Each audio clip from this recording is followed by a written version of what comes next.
quickly. Mm-hmm. So, very good. I'm going to turn to camera. Okay. Hello, everyone. Today we're here with Yvonne Gordon, who is the Student Wellbeing Officer at Eagle House School in Sutton. Sorry. This is a special needs school specialized in children with autism. Mm-hmm. Okay. Yvonne, thank you for having me. Could you tell us a bit about yourself, your background? Okay. I started in education about 14 years ago in Hertfordshire. I was based in Hertfordshire. I started working for MECS, Minority Ethnic Curriculum Support Service, and at the time we were experiencing parents not engaging with the school system, those from the minority backgrounds. So I was brought in to work among the community to try and engage those parents in school.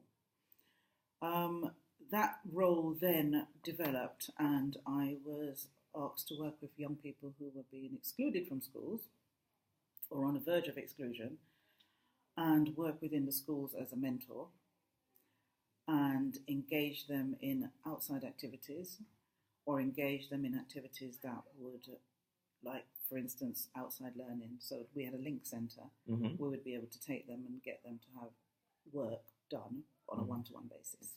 Okay. So that's where I started from. And then I went on to work for Connexions as a personal advisor in Hertfordshire. Worked at many PRUs. What's that? A PRU, People Referral Unit. Okay. So I worked at a number of those for for about 2 years, supporting the young people that were under my remit within school. I would then support them within the PRU just as a consultant, just going in and supporting them. And then that role changed to BME support, and that was working across Hertfordshire, working to bridge the link between parent, school and child. So where there was a breakdown, where a child may have been not being able to engage within school, or the parents not engaging with the school themselves, and there was a breakdown, it was about bringing those people together. Mm-hmm. Not an easy task. No. But so that was my first inkling of restorative justice without a name.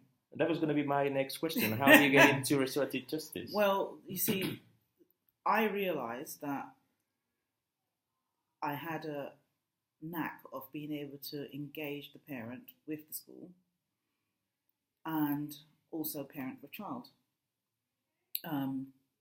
Just by letting people talk about how they actually felt and how someone made them feel and about how we can resolve it. And I think that comes from as well my role within my own family as a peacemaker. Okay, and so you had a role within the family, a specific one. Yeah, I think so. I think I perhaps just took that role on. It wasn't given to me, I just took it on. I suppose it goes with the character of the person as well. If you are the person that tries to listen to everyone and, yes, I understand what you're saying, I understand what he's saying, can we not just see that it's not that different? That sort of thing, isn't it? Mediating. So it's about mediation, yeah. And that was for me, that was something that I felt I did quite well. So that's where that came from. I moved to London 4 years ago. Came back to London, I should say, because I grew up here. But came back to London 4 years ago to take a rest. And did you? I ended up at Eagle House School. It's been a steep learning curve. I didn't come straight to Eagle House, and I tried other organisations, other schools, special needs schools. But I came here 2.5 years ago as an LSA, the Learning Support Assistant, and worked with a number of the young people and realised that it was just so interesting. A steep learning curve coming here, but I realised that the conflicts that arose, they didn't let go of things. And that's the thing with autism, they do not let go. So something could have happened 4 years ago with another pupil and they still remember it to this day, exactly how it happened, when it happened, what they were wearing.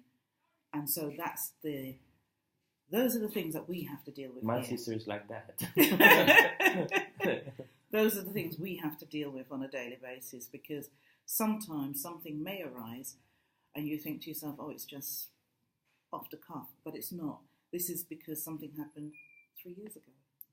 So you have to have a very long-term view of people. You have to have been with students for a long time to sort of understand that as well. Well, what we have to do at this point, and which I think is always, is a continuous process with them. And so the young people, if they start to talk about something that happened in a class 4 years ago, it's about saying, this is where we are now, and bringing them back to this point now. The point where we're dealing with this situation now. You need to let that one go and come back to here. I imagine that sort of thing can interfere with their ability to relate to other students in the school. Like you said, you may not know where that comes from because it's from some time ago, but also interferes with their learning because they're thinking about other things. They're holding on to things that are in the past that are not necessarily useful to them. It can be a barrier to learning, but because we have good teams in the school and we have people that have worked with them from the beginning that actually know the history of these children, it's easier to manage. Easier. Easier is it? Yeah, it's easier to manage because we have people... Without being easy. Exactly. We have people that have worked with them for years from the time they came in. So they know a history of the young people. And that's the beauty of working in a setting like this, where it's not a massive school. It's almost like a family knit because it's quite small. The classes are small. So you get to know the children quite well. So you can... And if they sit down and say to you, this happened X, Y, Z... They've told me a story. I've logged that in the back of my mind. When they come to me and say this same person, something's happened with this person, I can say, okay, we're talking about here. Mm-hmm. Yes. And for a lot of them, a few, not a lot, a few, they've now stopped referring back to the past because they know that I'm going to say the same thing. We are dealing with this situation. Mm-hmm. Actually, it's very encouraging to hear that here you don't treat kids in a conveyor belt, processing kids between the age of this through until they leave school at this age. But you actually spend time and you dedicate yourself to kids, and also because, like you said, it's a small school. You have fewer students. You can probably afford them more time with the teachers and assistants and people like yourself, the student welfare, well-being even. There you go. So that's very encouraging. Yeah. Specifically, I mentioned this to you before. I'm very interested about your work prior to this with minority ethnic groups, and I think a lot of people will be as well. But specific about this now, where do you think that restorative justice contributes to the well-being of kids here in the school?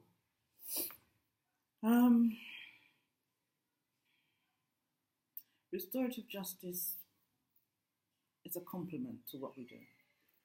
So daily we are getting these children ready for the bigger picture, outside world, to be independent. So the skills we're teaching them through restorative justice is to be able to compromise, to be able to negotiate with each other, to be able to negotiate for instance, they go out they go shopping or something happens and they want to lash out or they get angry, and it's for them to be able to sit back, oh no, that's not what we would do. This is not what I do. So sort of you give them the skill. We're giving them the tools. The tools to be able to have as normal as possible a life outside the school as well as inside, I suppose. As well as inside the school. And it's teaching them how to learn to compromise and understand someone else's feelings. And to be able to voice what they're feeling, but understand that someone else might be feeling sad or you've made me unhappy. And we do that through social stories as well. So we use a social story to say, look, and that's big in the restorative side of it. This is what you've done. Mm-hmm. This is how this person felt. And you're depicting it by pictures. Okay. So they can actually look at that and say, actually, that person felt sad when I did this. What can I do to resolve this situation then? And how do they resolve that? It's very hard to get them sitting around a table like this, as we were shown when we did our training. But if they can just sit in an office, or for one student we had one in one room and one in another room. Really? And then you have a support person for that child, a support person, and then they can swap. They write down how they feel, or they write down what they want to say without having to face each other, because maybe they don't have the skills to be able to do that. You know what that tells me? That tells me that you have really thought about how to help these kids. So, you are prepared to go outside the convention. You have to.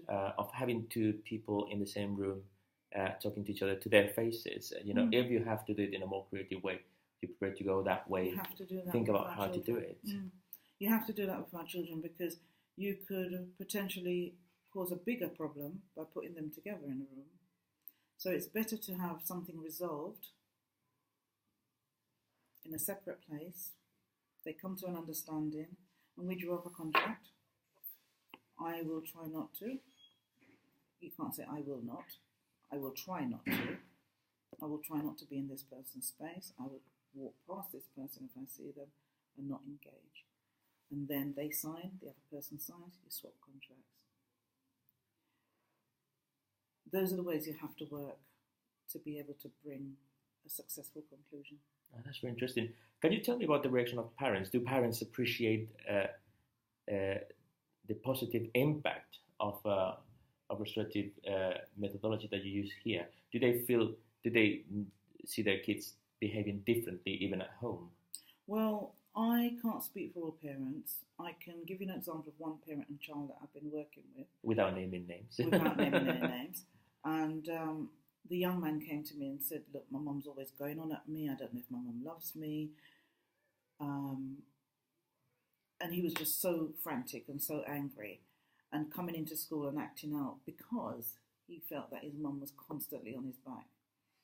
So what I did was contact mum. Normal conversation, how are you doing? I'm the Student Wellbeing Officer, how are things at home? And some parents are very reserved and very close. They don't want to give you any information. And it was just by saying to her, I was talking to your son the other day and he mentioned X, Y, Z. I don't want you to be angry, but this is how he's feeling. I think that's the key word, isn't it? Feeling. It's about feelings. Yeah. This is how he's feeling. Because the first thing, sometimes people get offensive. Oh no, that's not happening. Why is he saying that? And when you say this is how they might feel like it's a personal attack on their parenting. Exactly. When you say this is how he's feeling, and this is what he's getting from you, that then says, okay, I need to perhaps pull back a bit. And so in recent times, I spoke to her last week, and she said things are better at home. He's not so angry. There's a number of things I said to her that maybe she could do this, just suggested it to her. And I'm not saying it's all me, but giving someone just sometimes a little bit of a push in the right direction makes a difference. Well, I suppose that it is a good approach to work with. Obviously, I suppose that because of your experience, you know that you have to work with parents as well as kids. And in this case, I think particularly it is quite clear that because kids may not be able to communicate properly, well, not properly, but completely all of what they feel and relate to other people, your role is, if anything, more important, because you are, like you said before, there's a link between parent and child as well as parent and school. In this case, it's quite evident.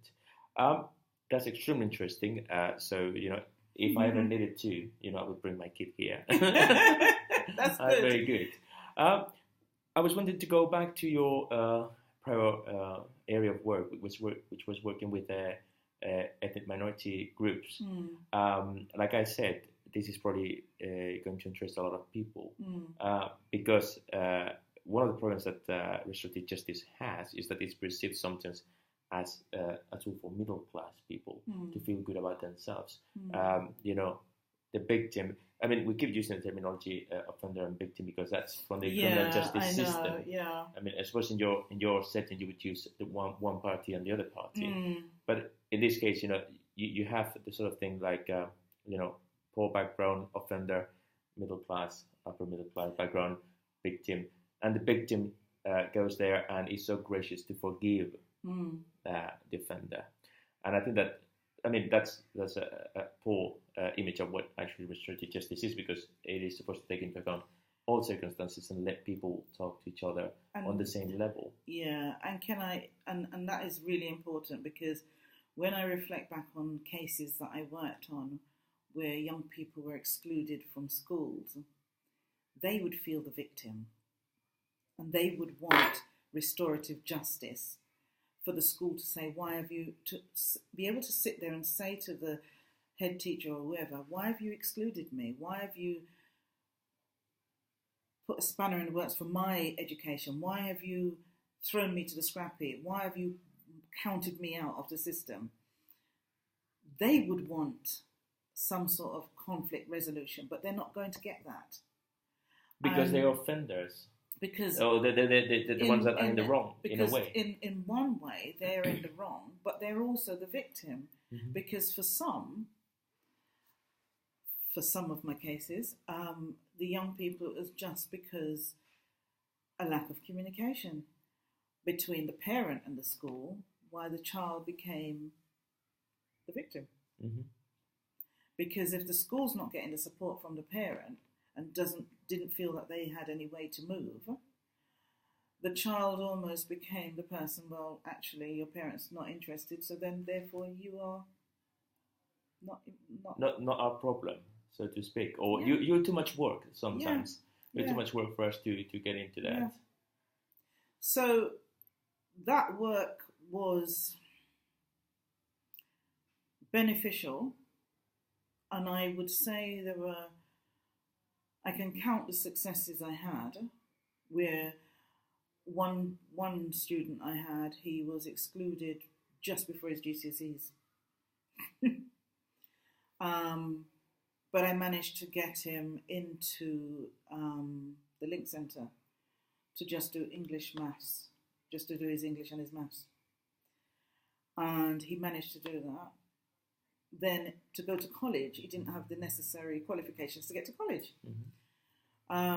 So I remember at the time there was a little cafe in Hertfordshire just by the station. Yes. Just the one. And I knew a guy in there, and I said to him, would he be willing to have this young man? He wanted to do catering. Would you be willing to have him here? He said, yeah, that's fine. Contacted the college, and then they would send in an assessor to assess him while he was in the cafe. And those are the things that you have to do outside the box to enable these young people who came from dysfunctional or disadvantaged families. So that work was really, it was a project that ran for a long time, because there was a number of young people that weren't engaging in the system and just felt perhaps it would be better to just not be in school. And that's family background, economics. Well, I tell you what, there is a perception.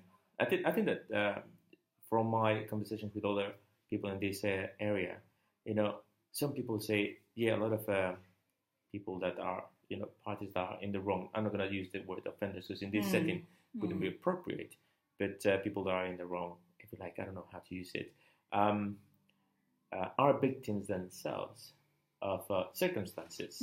So, you have to treat them as such. You have to try to understand what drove those people to behave in a particular way, what underpins certain attitudes and things like that. Then there's all this other group of people as well that think, young kids these days, they think they're entitled to everything. And when they don't get it, they think they're missing out. They compare themselves to their peers and think, why does he have that and I don't have it? Well, they just go and grab it, things like that. So it's a very complex situation. It is a very complex situation, and I think we have to go with the individual cases. And the young people I worked with at the time, it wasn't that they didn't have the newest gear on or the nicest trainers or whatever. They just had circumstances in their family life that didn't give them a head start. Mm-hmm. And so the difficulty is there. Sorry, can we just hold that there? Because you said something really important about looking at those young people and what causes them to behave in a certain way. Yeah. And with autism, some of the behaviours we see, that's why you can't just look at a child and judge. You have to look at the behaviour is separate to all these different things that happen before that behaviour exhibits. Okay, so what you're saying is that behaviour that you see now doesn't relate to what's happening now. Sometimes not. Okay, that's interesting. And so in the same way with the disadvantaged children, their behaviours in school and how they perhaps acted towards staff or whatever authority, they've seen their parents deal with authority in a certain way. They've probably seen father arrested, people come to take this person. Different things happened in their own life experience or journey. And they have learned that. And when they go into school, it's almost like authority. I can't cope with this authority. And then you see a certain behaviour come out. They don't see authority as friends or enablers. They see them as enemies. Don't see it as a positive. And that's why we have a lot of the issues that happen. Okay. Well, I think that's extremely interesting. By the way, I really admire the work that you did back then, and I really admire the work that you're doing here now in Eagle House School. So, guys, I'll post all the information with the comments. You can have your comments as well, as you know, on the forum. But Yvonne, thank you very much. This has been extremely interesting. Thank you.